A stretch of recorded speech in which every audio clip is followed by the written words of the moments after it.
welcome to our ongoing question and answer series. Today, we have a question from Roberto, who says, I live in Hungary, totally isolated as a monk with just my cats. I started meditating 50 years ago, but I learned that meditation is not enough without Vedanta and Shankara. Then he goes on to ask, how can you be sure that you have reached enlightenment? Sometimes you might feel that you are Satchidananda Atma, pure, limitless consciousness. But at other times, you might not feel like that. Yet, as I understand it, you are enlightened only when that feeling is strong and permanent. Roberto's question points to a misunderstanding that many others have struggled with. He seems to assume that enlightenment is a feeling, in particular, an unwavering feeling or sense of being limitless consciousness. Others have described enlightenment as a feeling of absolute bliss or a feeling of oneness. Oneness with the universe, or oneness with God.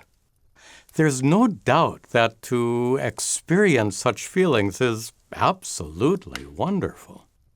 But the problem is, feelings come and go. There's no such thing as a permanent feeling. Happiness, sadness, hurt, bliss, and even oneness with God, any feeling that arises will eventually fade away. Every day, your own experience confirms that your feelings are constantly changing. Enlightenment is often called a state, the state of enlightenment. But exactly what kind of state is it? Some people call it a state of utter transcendence, or a state of supreme bliss. But if transcendence and bliss are states of experience, states that arise in your mind, they too would come and go, just like feelings of happiness and sadness. Everything you experience takes place in your mind, and anything that arises in your mind is impermanent.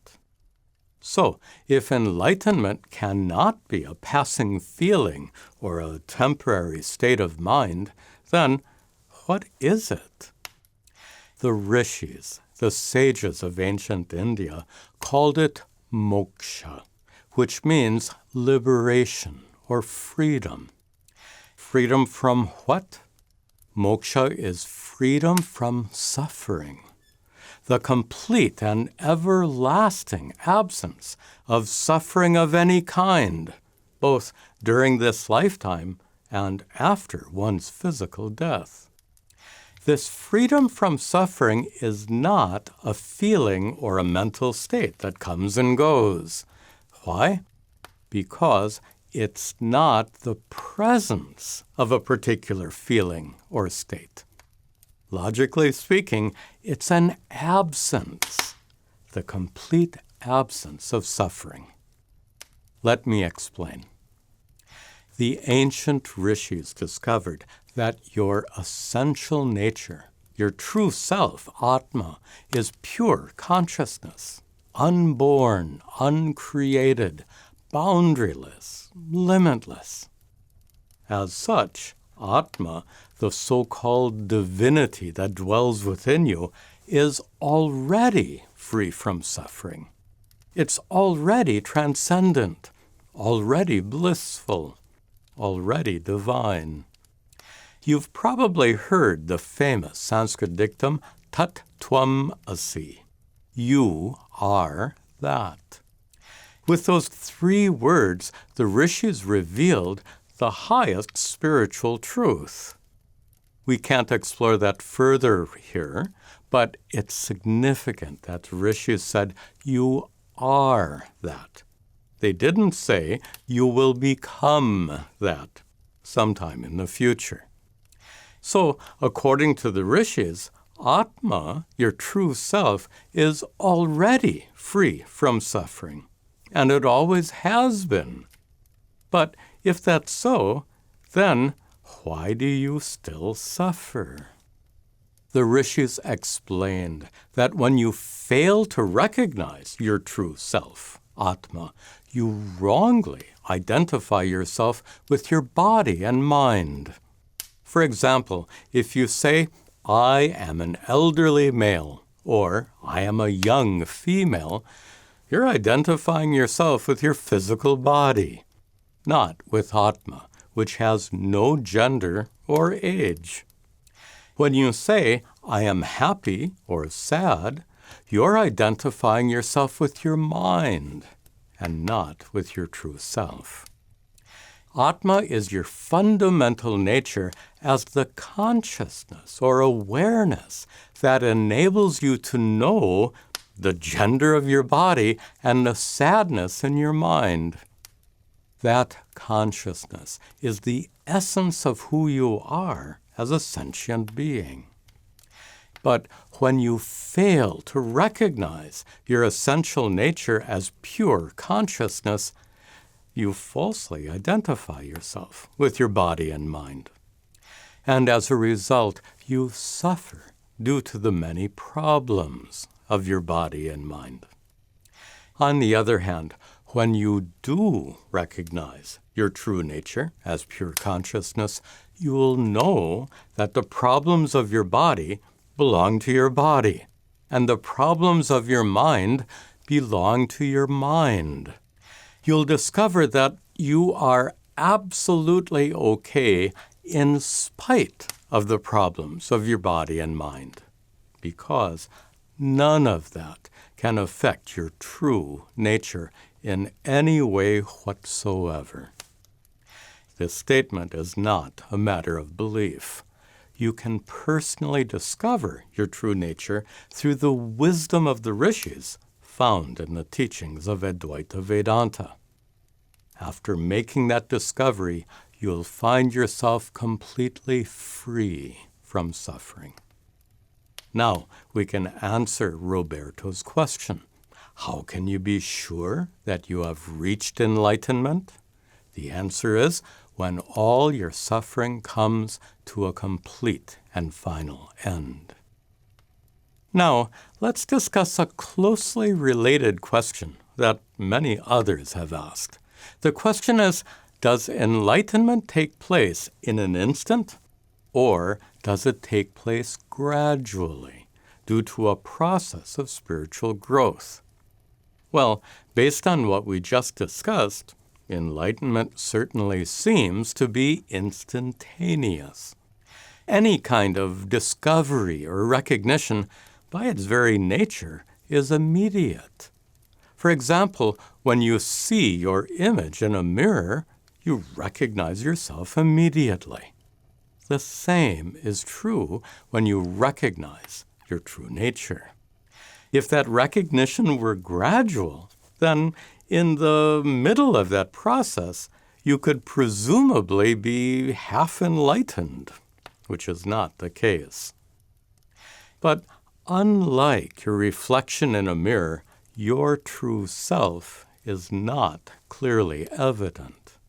Your essential nature seems to be hidden or concealed within you. Even though pure consciousness is immediately present in your experience, its limitless, transcendent, divine nature usually remains unrecognized. Why? Because it's obscured, hidden behind a so-called veil of ignorance. To remove ignorance, knowledge is required. And to remove the veil of ignorance covering your true nature, self-knowledge is required. Atma-jnana. As mentioned earlier, the teachings of Vedanta can lead you to discover your true nature and gain that knowledge.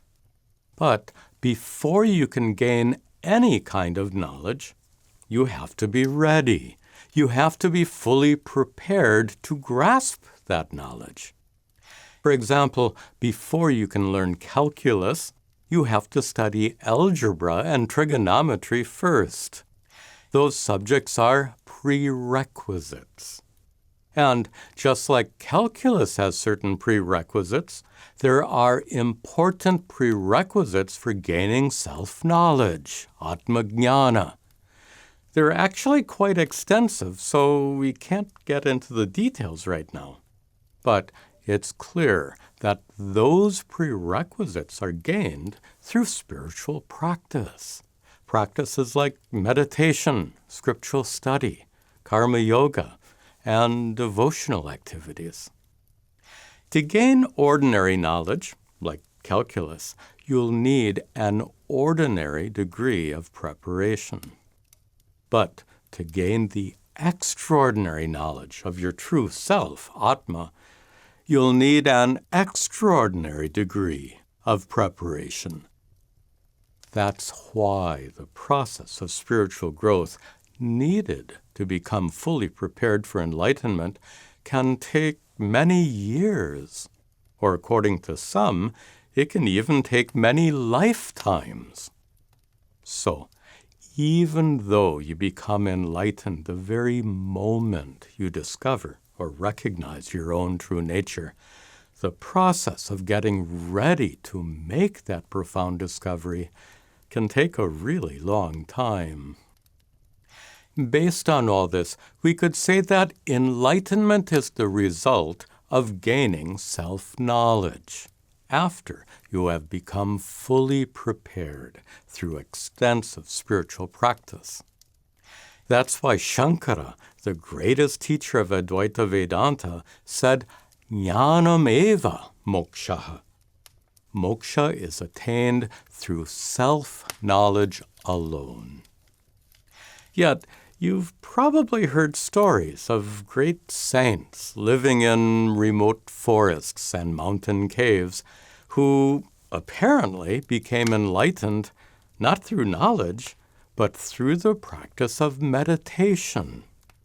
How can we reconcile those stories with Shankara's teachings that emphasize self-knowledge? Well, consider this. You can't meditate on something you don't know. My guru said, you can't meditate on gagabugai. Gagabugai is just a silly nonsense word he made up. The point is, if you lack any spiritual knowledge whatsoever, and then you meditate for years, your practice is not likely to be entirely fruitful. But those enlightened saints who practiced meditation certainly had some spiritual knowledge before they withdrew to their huts and caves. They might never have studied scriptures or formally learned from a guru. Yet, if they simply heard Tat Tvam Asi, that would probably be enough, because all the profound wisdom of Vedanta is enfolded in those 3 words. Yet that wisdom can't be extracted from those words unless you are fully prepared to understand them. Without proper preparation, enlightenment will remain out of reach, like a valuable treasure locked in a vault without a key.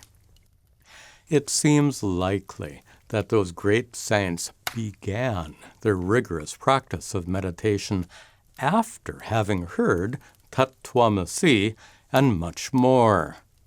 But they apparently lacked the preparation needed to fully understand those teachings. Then, through intense meditation, they gradually gained the necessary preparation, enabling them to discover their true nature and become enlightened.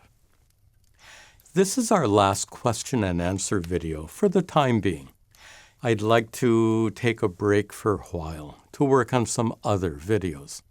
This series will probably resume in fall. If you've already submitted a question, I'll try to answer it then.